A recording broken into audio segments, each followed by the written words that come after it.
Good day everyone, my name is C1 from Chemical Engineering and my group is in C1.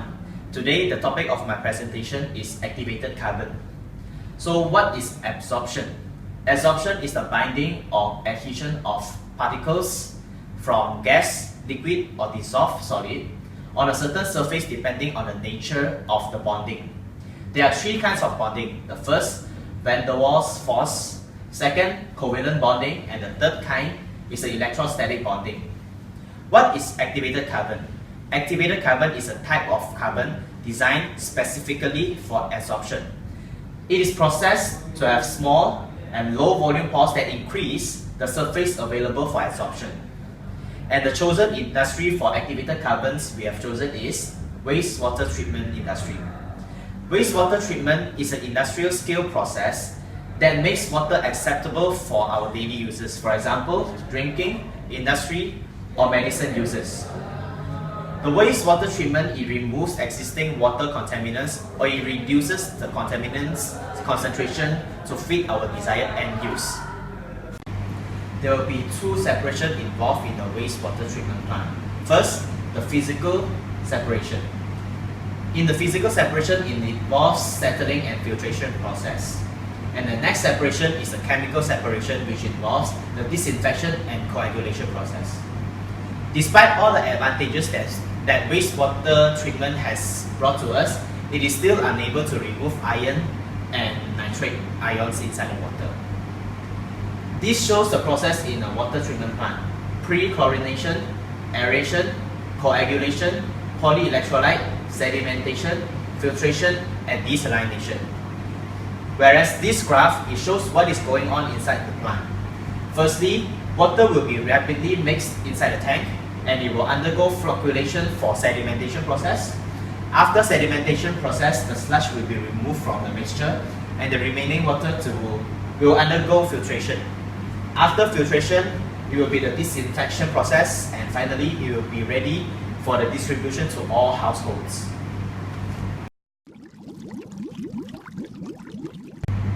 Now we have come to the theory part of the presentation. There are three basic steps involved in the activated carbon. Firstly, the substance absorbed will go to the exterior part of the carbon granules. Thus, it will enable the substance to move into the carbon pores. Finally, the substance absorbed will be going into the interior walls of the carbon. What is isotherm? Isotherm is the relationship between the amount of contaminants absorbed per unit weight of carbon and equilibrium water concentration. It can be expressed as this equation: x over m equals to kc power to 1 over n. X over m is the amount of contaminants absorbed per unit weight of carbon, as c is the concentration of contaminants in the water stream, and k and n, they are the empirical constants particular to the contaminant. There are three kinds of isotherm we have learned before: Freundlich isotherm, Langmuir isotherm, and linear isotherm. In this presentation, we will focus on the Freundlich isotherm curve. This graph shows the Freundlich isotherm curve, and this is a GAC breakthrough curve sample. The breakthrough characteristic, it will help to predict the absorptive capacity of the activated carbon, and thus this allows us to predict the absorptive life of the activated carbon. When breakpoint is obtained, the activated carbon has to be reactivated in order to serve its purposes.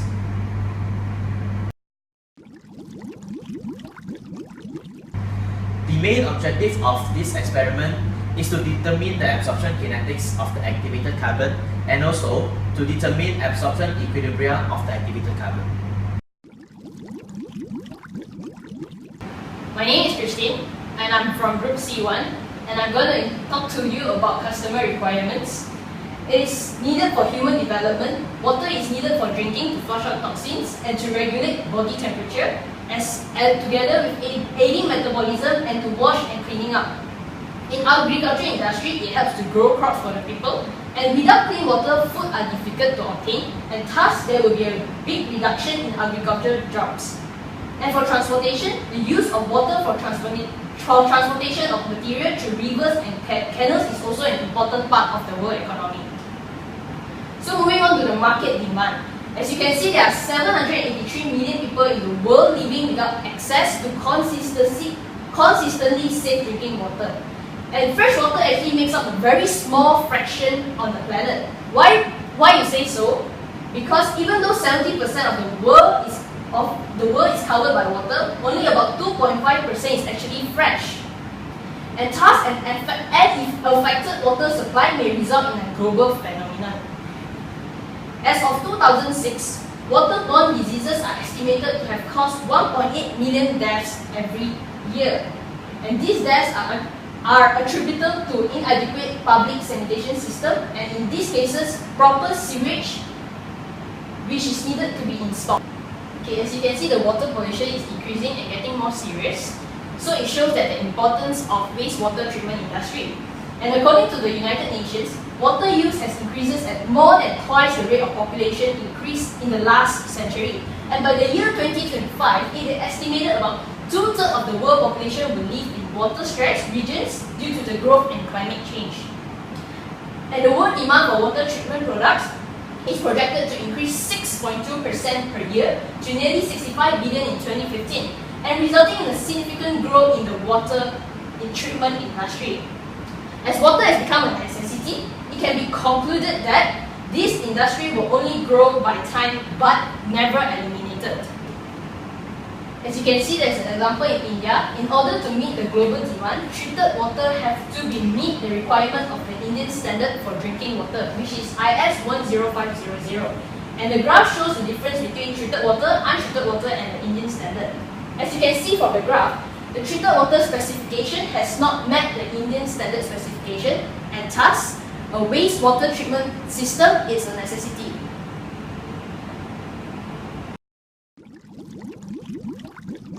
Moving on to the process description of the plant, which is, we have 3 stages: primary, secondary, and tertiary.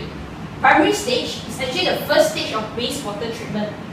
Gross, suspended, and floating solids from raw water will be removed, and the treatment is screening. Large particles which may interfere with the subsequent water treatment steps are removed, which is the treatment is called flotation, sedimentation, and coagulation filtration. And to reduce the total suspended solid by some 50 to 60%, the process is called neutralization. And thus, this reduces the BOD of the incoming wastewater by 20 to 30%. And in the secondary stage, which is also called the biological treatment, it dissolves organic matter that are not dissolved at primary treatment. The basic activity sludge process, the variance of pond and constructed wetland system, tricking filters which use biological activity to break down the organic matter. Microbes will consume the organic matters as food and thus converted it to carbon dioxide, water, and energy for their own growth and reproduction. And about 85% of the suspended solids and BOD can be removed by a well-running wastewater treatment plant. And lastly, the tertiary treatment.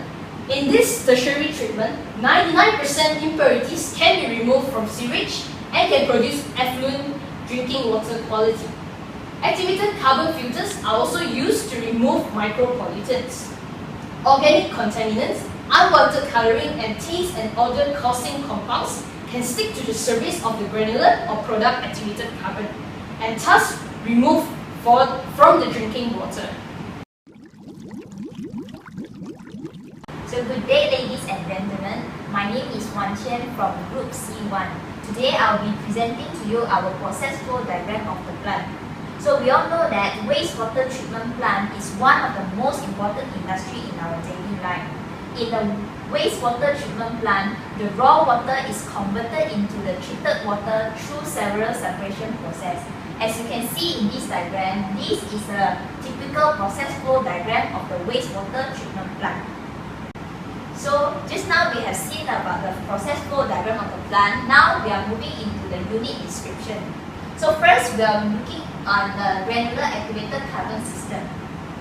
In the granulated activated carbon system, which is also known as GAC, are used for the water treatment, deodorization, and the separation of components of the flow system.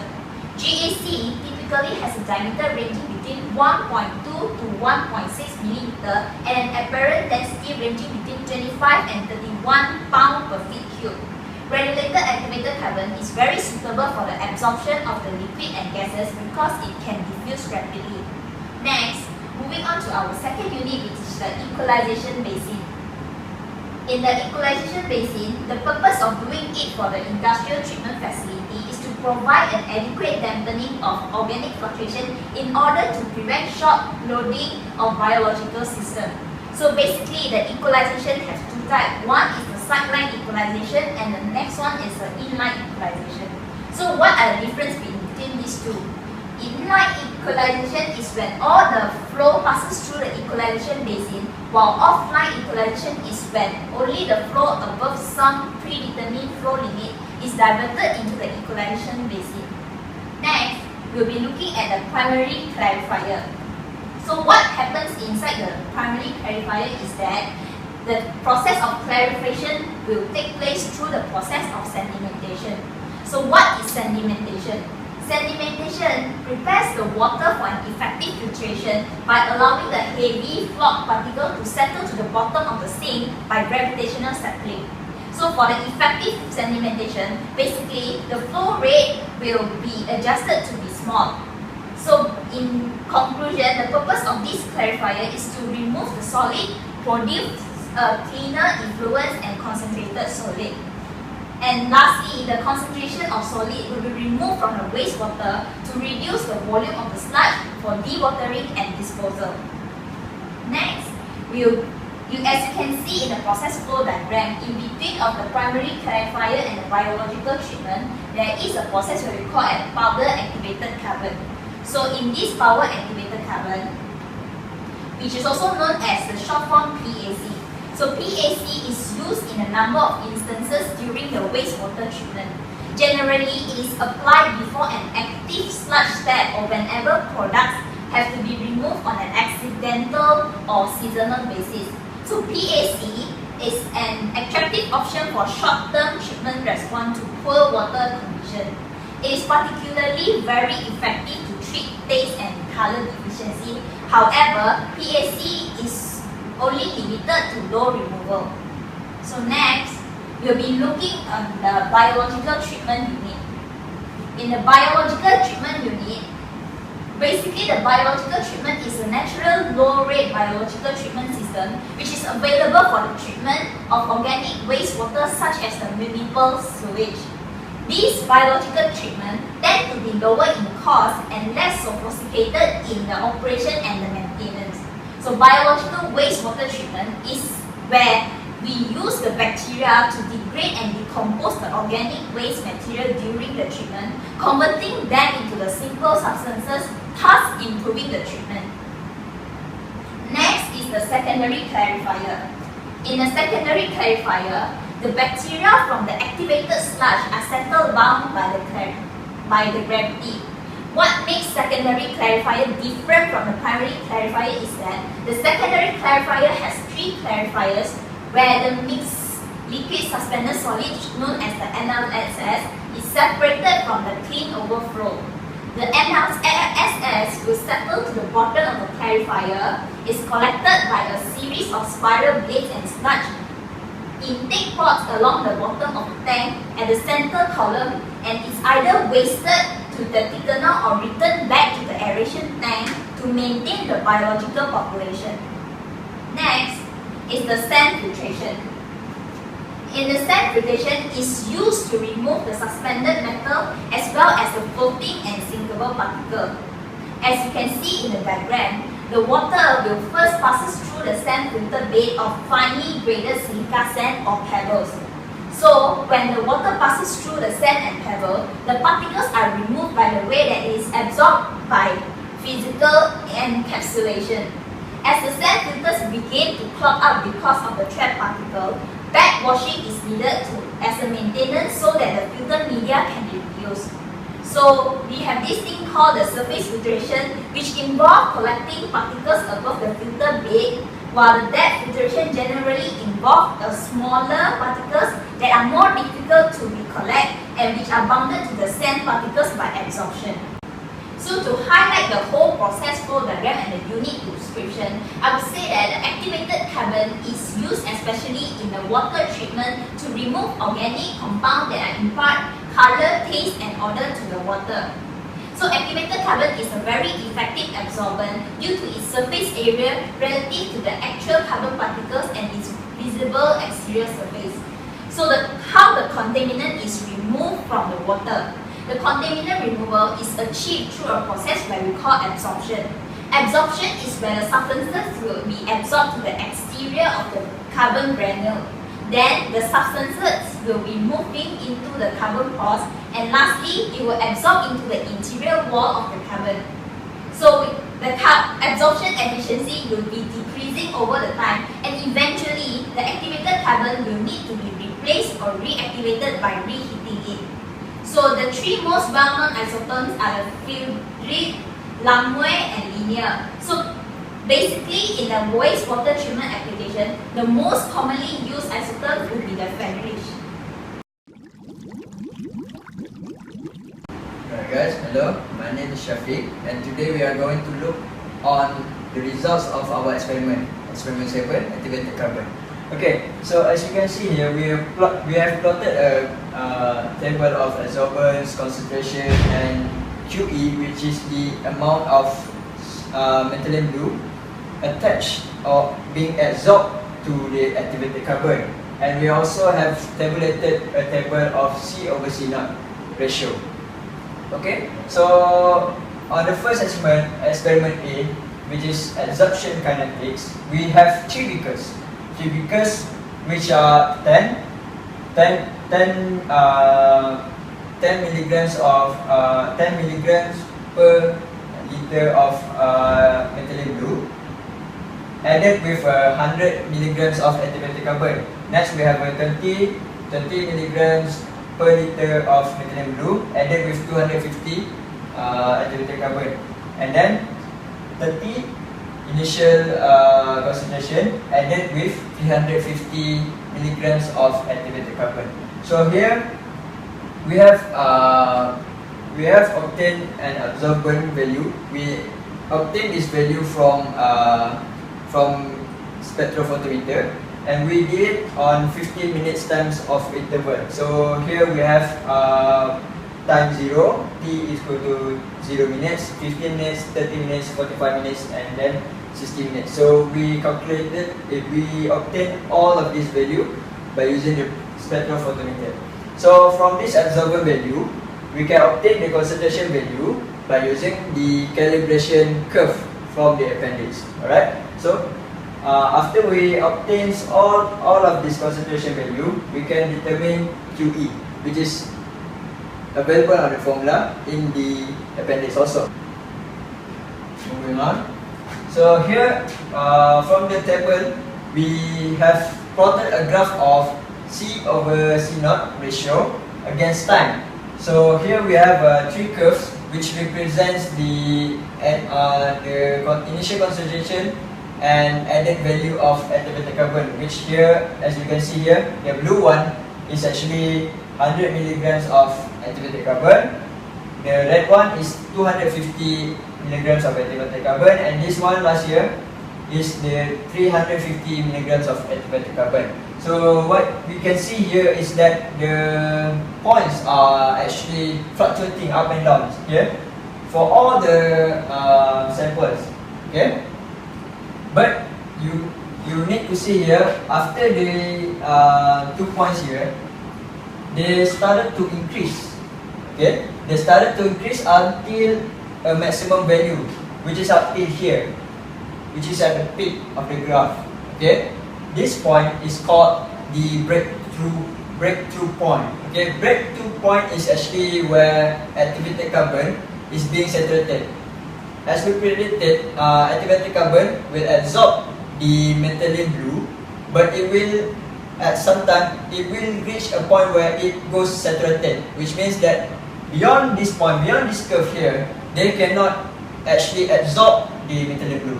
Okay, so from this point here, we can see that after 50 minutes, the trend increases. So it means that the rate of adsorption of methylene blue is increasing. But for 100 milligrams of activated carbon and 250 milligrams of activated carbon, they reach a saturation point or breakthrough point at 30 minutes time. Okay. However, for 350 milligrams of activated carbon, they reach a breakthrough point at 45 minutes. This indicates that the combination of 30 milligrams per liter of methylene blue added with 350 milligrams of activated carbon is the best and optimum choice for rate of adsorption. Because why? The time before it goes saturation is quite longer compared to the other two. So it means that it can absorb more compared to these two, right? Okay. We also plotted a graph of QE versus time. QE is actually the amount of methylene blue being absorbed on the surface of activated carbon. So as we predicted here, for 100 milligrams of activated carbon, it is low because why? In theory, as the number of activated carbon increase and the number of initial concentration increase, the rate of adsorption will increase. So comparing these three curves, we can see that 100 milligrams of activated carbon is low. Okay, so it means that the rate of adsorption is low. Okay, so for 250 milligrams of activated carbon, it is higher compared to 100 milligrams. But however, this one for 350 milligrams, it is slightly smaller compared to 250 milligrams of activated carbon. This may perhaps due to some errors, which will be explained later on. Okay. Alright, for experiment B, which is adsorption equilibria, we repeated the same procedures of obtaining the results, but then the only thing that changed is the amount of activated carbon being added to the samples while maintaining the volume of methylene blue. So here we have 9 samples here from 0, 50, 20, 25, 30, 40, 50, 70, 100 and 150. Okay, moving on. Alright, from this experiment, we try to fit in the data into two isotopes, which are Langmuir isotopes and Friedrich isotope. So Langmuir isotope is governed by the equation of 1 over Q is equal to 1 over QKC plus 1 over Q. Okay, next. So we plot a graph of 1 over Q against 1 over C. So what we obtain here is like a straight line, but it actually is not a straight line. It actually is a negative trend there. Because you can see from the equation, we obtain y plus c, we obtain a value of y is equal to negative 3.7304, which shows a negative gradient. So the negative gradient is not really suitable for the rate of adsorption of methylene blue. Okay, moving on.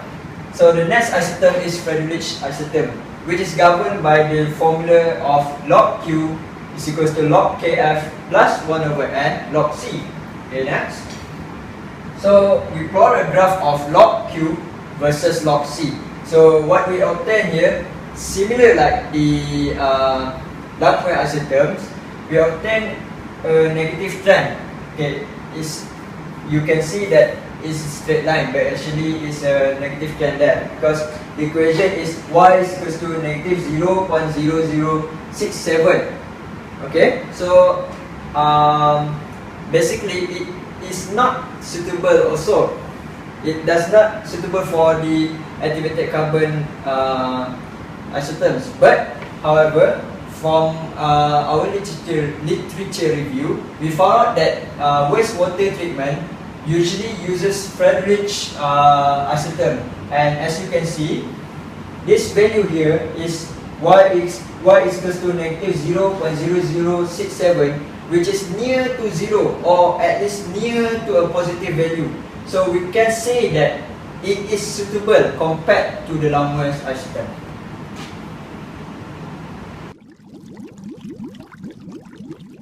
Alright, so let's look on the errors and modification.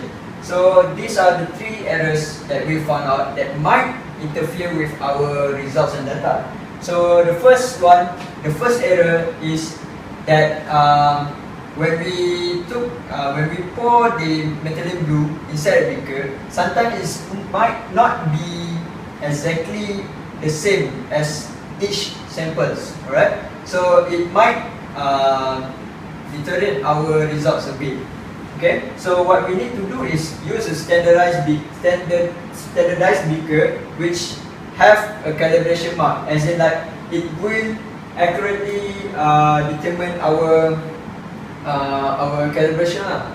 Okay, so then the next one is the instrument or the apparatus that we use might not be clean enough. Okay, so in this case we are using a pipette to suck the methylene blue and we transfer it into a beaker. So the pipette might not be as clean, or the beaker itself might not be clean at that time. So it also can disturb our data. Okay, so for what we can do is that we can ensure that all of the equipment is clean and to avoid contamination, right? Okay, so the next one is actually the calibration curve itself. So it might not be as accurate as it seems if we use calibration curve when we try to calculate adsorbers. If we use calibration curve, it might not be as accurate as we predicted. Okay, so instead of using the calibration curve, why not we use Beer's law equation as it provides accurate and precise conversion. Okay, Beer's law is governed by the equation of A is equal to ABC.